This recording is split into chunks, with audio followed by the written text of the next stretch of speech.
Rygar. Oh! Extremely dangerous. Yes. You gotta stand at just the right spot. Basically, you have to pretend like the rope is coming out of Rygar's, cannot contain my excitement. I'm not gonna make you wait. I'm just gonna tell you right now that Rygar is not only playable, but it's downright enjoyable. Now, this could be some nostalgia talking. My brother and I owned Rygar when we were little kids. I liked it then, but that was over 30 years ago. So it's not like I remembered that much. Turns out, though, that playing a game from your childhood can get right through those brain cobwebs and just rip some memories right out of your soul. Oh, it just like clicked in my head. I don't know why, but it just clicked in my head. I think the enemy in this place is a giant spider dude that like comes off the ceiling and he does like this back and forth left and right pattern. Oh my God. Oh my God. The core memories that could be unlocked from just playing a game, man. It's crazy. Because once I got into the game, stuff just started flooding back. Not like where to go, because I honestly didn't remember that stuff, but just the little things, the sights, the sounds, the music. Let's talk about all of it. First, what is Rygar? Rygar is an action game, but it does have some light RPG elements, and we'll get to that in a minute. Let's start at the beginning. In this case, the beginning is actually kind of funny because most games have some kind of title screen music, maybe even a little cinematic or like a gameplay loop that will play. Rygar has absolutely none of that. It'll just sit there silently until you have the guts to hit the start button. And then there's no cinematic or intro or anything like that either. You hit start, boom, you are in the game, ready to take the controls. And if you don't take the controls, you're getting hit in like 2 seconds. Boom, you are in it immediately. Oh. And enemies are rocking my world already. Like most NES games, the controls are extremely complex. A to jump, B to attack. Boom, roasted. Right away, we've got some decent NES graphics and what I think is some really cool design work. Rygar himself is like this statuesque, broad-shouldered hero. He's got this weapon called the disc armor. It's kind of like Captain America's shield on a chain, or like a giant yo-yo that melts enemies' faces. I really like the sunset in the background and like the shadowy mountains, but what you're really going to notice is the music. It's almost like this Superman theme, and I am digging it. It's like Superman music, right? Doesn't this remind you of Superman? There's nothing more heroic and majestic than this music. The next screen is immediately somehow daytime, but don't worry about it. Still looks really cool. And the music is once again banging, even though it's a different tune. And this one always kind of reminded me of like a lullaby for some reason.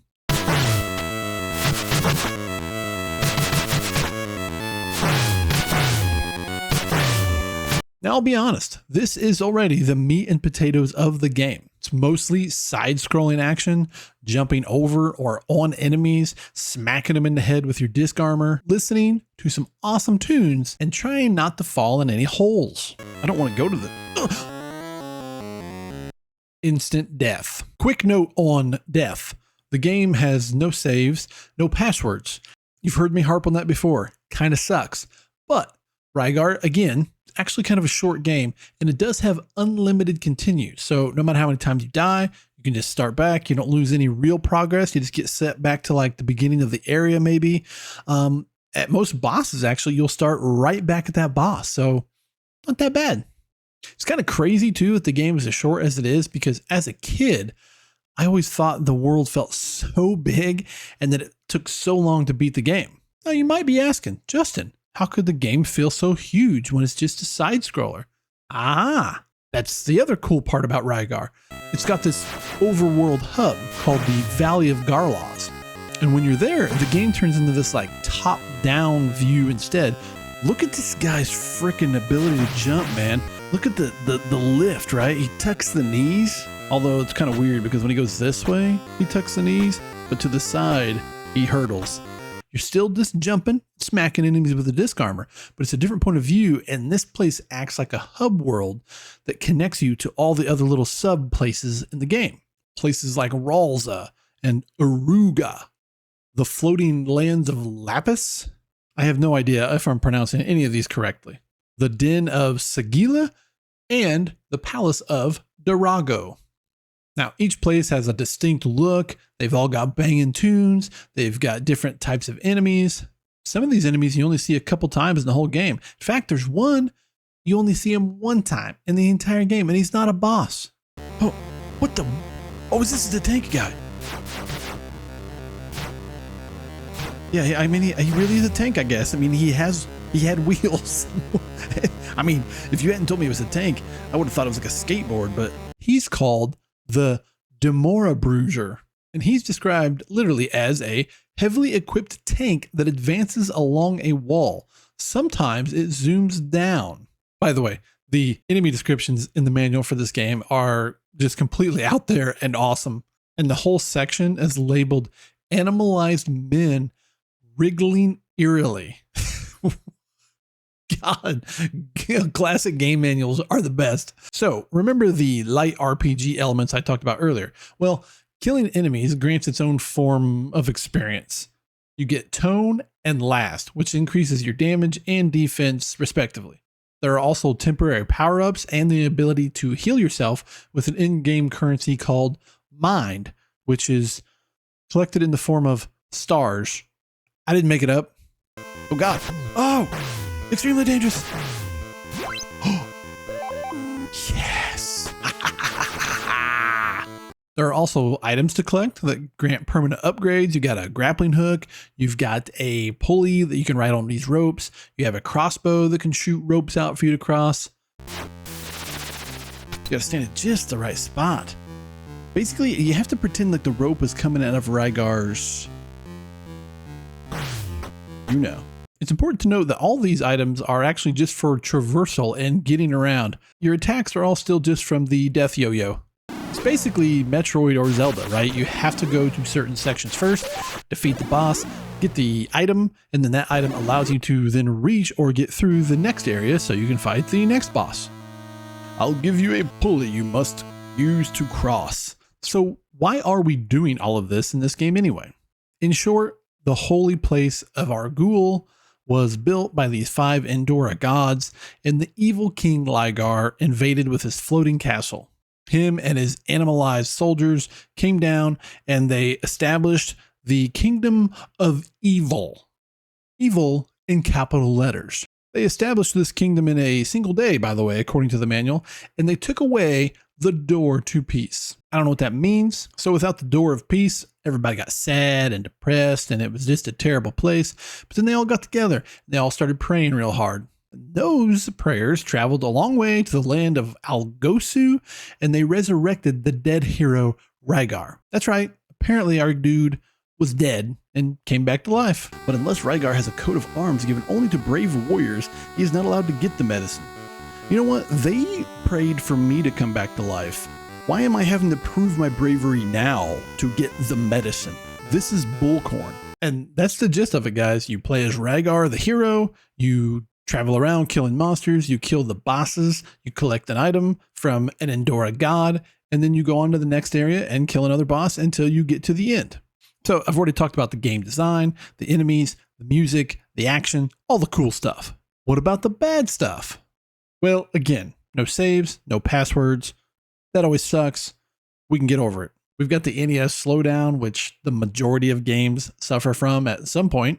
There's also like weird flashing on the screen a lot of times, like when you're attacking enemies, like little graphical bits of other enemies and the terrain will like disappear. It's like just almost like a strobe effect. And then there's also like bleeding from the top and bottom edges sometime on different screens. It's got some visual issues. It's also really easy to die. Some very cheap deaths in some places be too big of a deal. Thank God for the unlimited continues. Now, like a lot of NES games, it can also be kind of difficult to figure out what to do, but actually it's not as bad as I remember. As a kid, I don't even know how we figured anything out. I just took it for granted, I guess. As an adult, though, I realized that most of the legendary gods you can talk to, if you can get past the bad translations and terrible grammar, actually tell you useful information. When you get to Garlal's, first go west, then go north. Most of them, not all of them. If you see Dorago, ask him to release my daughter. What? What does that mean? Who's his daughter? Well done, but you will face more difficult challenges. What a worthless dude. Like, that is like the worst fortune cookie I've ever had. But as has become a trend in my videos, the best information actually comes from the game manual. It's actually got a really decent map that shows you all the major areas. It shows you what items come from those areas and shows you like a little screenshot of each area so you can kind of like link it to that area when you're in the game. The hardest part for me actually in the entire game was getting to the Palace of Dorago, and I knew exactly where it was, but I had like the hardest time getting my crossbow rope to like shoot out, and I thought I was doing something wrong, and I probably wasted like 30 minutes. Can I jump all the way up there? Can I make the jump? I can't be right. Can it? And what have I got to lose right now, I guess? Yeah, well, death, life. I have life to lose. I did it! You just have to be standing in the exact perfect freaking spot. You've got to line your shot up in like this perfect spot, and I just wasn't getting it. By the way, check out this description of the Palace of Dorago from the manual. The Drago room in the Palace of Drago. It is said that in a mysterious island in Garlaws, there is a palace where a Drago is roaring. The room is called Drago Room. Oh my god.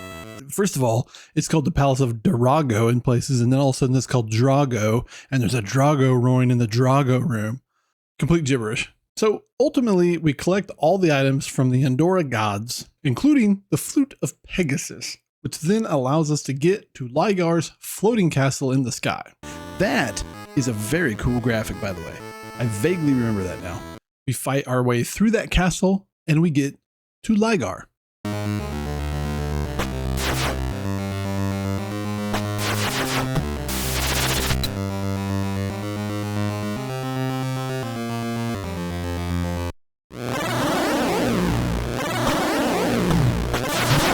By the way, if you didn't notice, Ligar rhymes with Rygar. I don't know if that's intentional or not.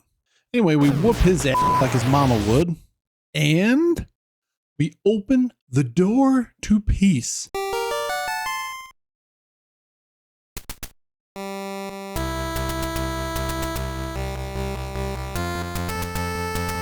I guess the door to peace was literally just a door. I don't know, a doorway to somewhere else? I don't know. Is peace metaphor? Is peace an actual place?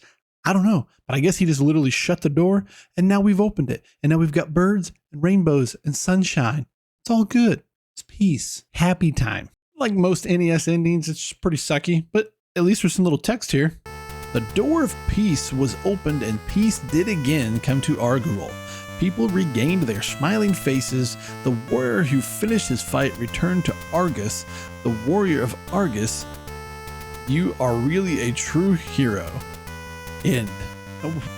And I'll have you know, in the manual, it calls it Algosu, not Argus. What are you going to do? I actually had a ton of fun with this one, guys. Like I said before, maybe there's some nostalgia there, but I didn't really expect to enjoy this going back in, and I really, really did. I had fun. It was quick. I beat it in like 2 hours, 2.5 hours or something like that. And one evening, one go. It was great. I had fun. It's totally playable, guys. If you've ever played Rygar, let me know what you think. And if you disagree with me in the comments, check out the rest of the playlist if you're enjoying these guys. Thank you so much for watching, and we will see you in the next one.